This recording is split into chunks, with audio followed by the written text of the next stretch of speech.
ભરૂચ જિલ્લાના વાલિયા તાલુકામાં આવેલા સામૂહિક આરોગ્ય કેન્દ્રની જર્જરિત હાલતને લઈને ફરી એકવાર ગંભીર પ્રશ્નો ઊભા થયા છે।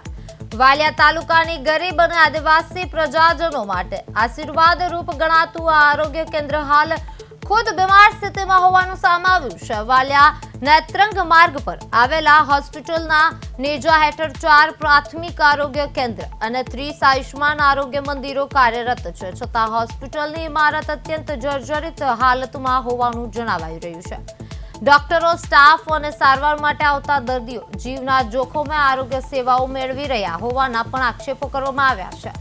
અગાઉ યુથ પાવર સામાજિક સંગઠન દ્વારા હોસ્પિટલની હાલત દર્શાવતો વિડીયો વાયરલ થયા બાદ થોડા સમય માટે હોસ્પિટલ અન્ય સ્થળે ખસેડવામાં આવી હતી, પરંતુ બાદમાં ફરીથી એ જ જર્જરિત ઇમારતમાં આરોગ્ય સેવાઓ શરૂ કરવામાં આવી હોવાનું પણ જણાવાયું છે।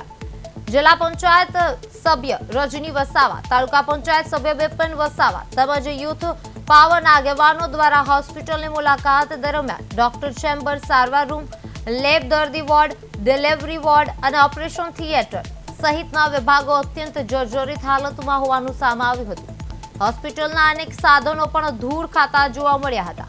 આ સમગ્ર મામલે જિલ્લા પંચાયત સભ્ય રજની વસાવાએ હોસ્પિટલને તાત્કાલિક અન્ય સ્થળે ખસેડવાની માંગ કરી છે અને 10 જૂન સુધીમાં યોગ્ય કાર્યવાહી નહીં થાય તો તાળાબંધી આંદોલનની ચીમકી પણ ઉચ્ચારી છે।